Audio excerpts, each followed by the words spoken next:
In the most gracious speech, Her Majesty said, "My government will uphold human rights and democracy across the world." I will address that in the context of Israel and Palestine, an issue upon which I resigned from Cabinet nearly 7 years ago.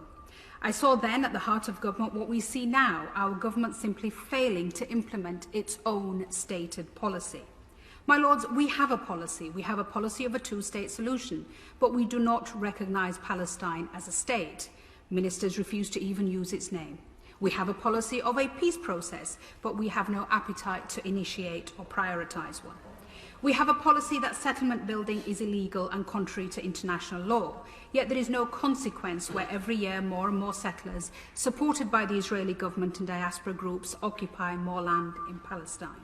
We do nothing to deter Israel from expanding settlements, forced evictions and home demolitions.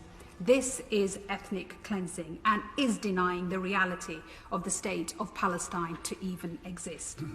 Our policy is that East Jerusalem is an integral part of a future Palestinian state, and yet we do nothing as extremists barge into homes terrorising Palestinian families who've lived there for generations. Our policy is to defend human rights, but no action follows as hundreds of Palestinian children every year are arrested, mistreated and incarcerated. Our policy is supporting international accountability and funding the International Criminal Court, but we oppose the ICC's investigation into war crimes in Palestine. Each time, my Lords, we fail to implement our own policy, we send out the message to an ever-extremist right-wing Israeli government that there will be no cost or consequences for its treatment of the Palestinians. This total impunity is feeding Israel's prolific rise in far-right extremism, leaving a society fighting for its very soul. My Lords, often when we look at periods in history that were so overwhelmingly unjust, so clearly unfair, and where in retrospect we see appalling human rights abuses and cruelty, the way we rationalise the lack of action at the time is by saying we would have done more if only we knew then what we know now. So I want to put on record what we know now, so that there can be no doubt in future generations that we knew. We know about the dispossessions in Sheikh Jarrah, about the chants of death to Arabs in Jerusalem, about the attacks on worshippers in Al-Aqsa, about the attacks outside the Church of the Holy Sepulchre.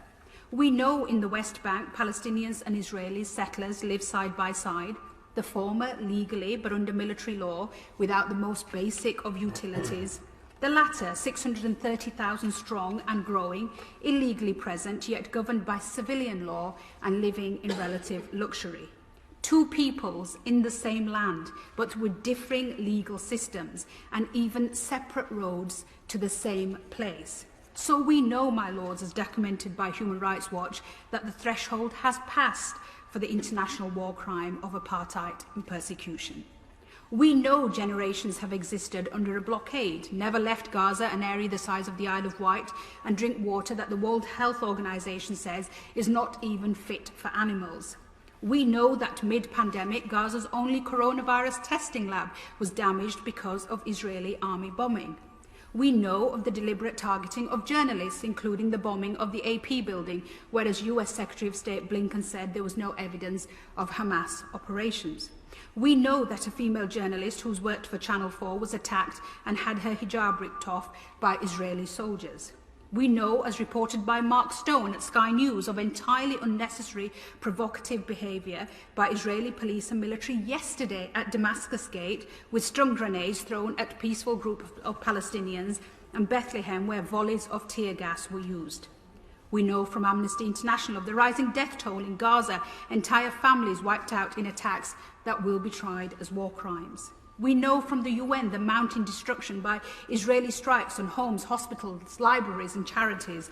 And we know about the incitement of hatred on official Israeli government platforms only this week on Twitter, posting verses from the Quran over a photo of bombs dropping on Gaza in an offensive attempt to argue that Palestinian destruction was ordained in Islam. And we know over the past week Israeli soldiers have shot dead 3 more Palestinian children in the West Bank.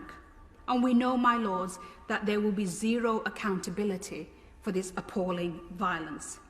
And our silence in the face of this makes our position, as I said when I resigned in 2014, morally indefensible. So I ask the government to acknowledge that you know, we all know, And in conclusion, I urge the government to stop responding to narrow political interests and listen to the Israelis and Palestinians who stand together to call for an end to occupation, to Israeli Jewish human rights organisations such as B'Tselem, and to the ex-Israeli soldiers of Breaking the Silence, who in the face of horrendous abuse continue to speak the truth and point out how there is no military solution. I urge noble lords across the House to win the BAFTA-winning film The Present by Farah Nablusi, which in 20 minutes of heartbreaking storytelling lays bare the daily aggression of occupation and checkpoints. And I ask my noble friends, what can they say today from that dispatch box to Palestinians who want occupation to end?